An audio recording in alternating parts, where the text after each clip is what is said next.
All right, so at this point, everything's been wiped down, and compared to the old cover and how nasty these really are, this is why I redo them. They're just in terrible shape. They, traditionally they kind of are, I guess, a pleather. I wouldn't consider it real leather. Um, this is pretty much what it looked like when I got it.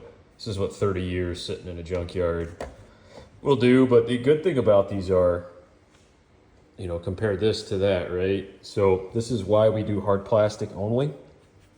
Uh, the hard plastic stays pretty much remained intact. If you have the rubber will look like this no matter what.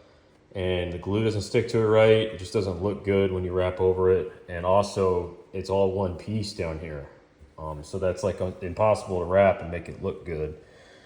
But you want to pay attention to detail, right? Like I still got to come here and clean up some of this. It's not a big deal, but you can see some of this when you wrap it, right? So right to here, it'll stop. So it might cover up where your cover is at. But and also another thing to note, I mentioned in the last video, these are really easy to clean up.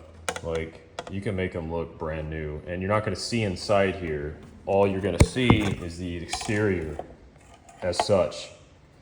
So it has that nice shiny luster to it, and you can clean it up. You can do whatever you want to it. I don't always clean these up. I just wash them down, and when I say clean them up, I mean I don't paint them or anything like that.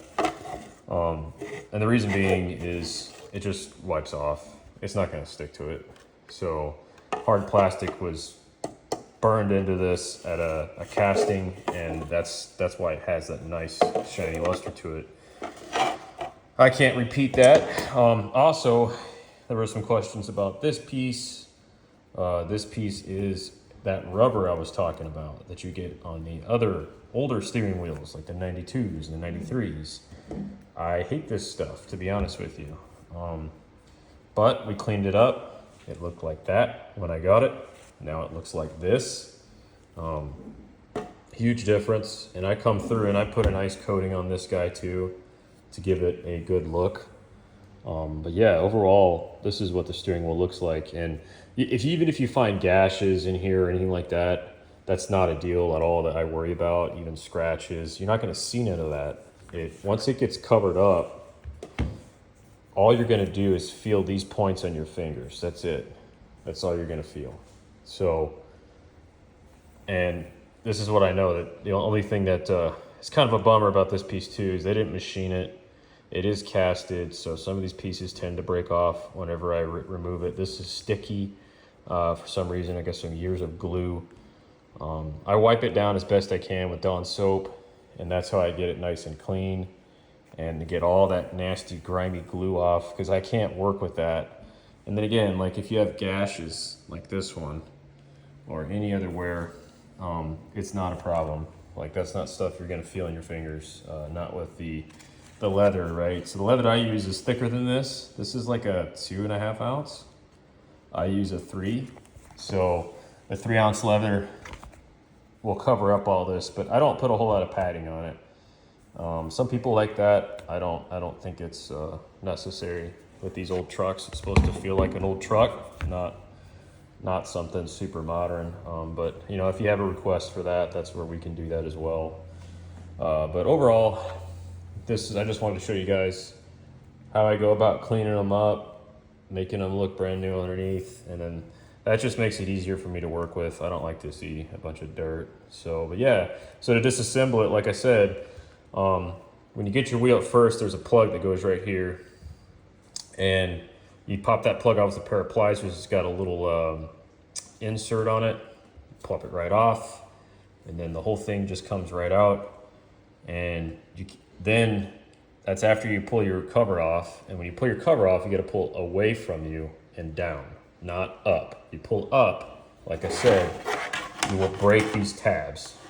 Once you get that off, then you can remove this screw that's sitting right here, and don't take it all the way out. I shouldn't say remove, go about halfway, and then you're gonna pull on this side of the steering wheel and this side of the steering wheel with your feet up against the pedals underneath the floorboard.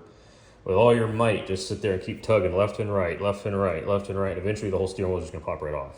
And people said, oh, I gotta use pullers. You're just not pulling hard enough. Like, you gotta give it a good hard tug. But you gotta pull from different sides and just kind of wiggle it off the spline shaft in here. Once you get off the spline shaft, then it pops right off. So it's a very, very simple process getting these off. People kind of overcomplicate them. But if you have an airbag, it is a lot more complicated.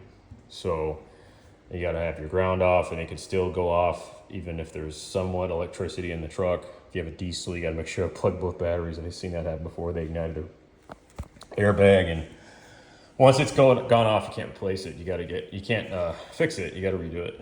So you got to get a whole new one, and it's like $80, something like that. So anyway, so yeah, the next video I'll show will be cutting out the template that I use.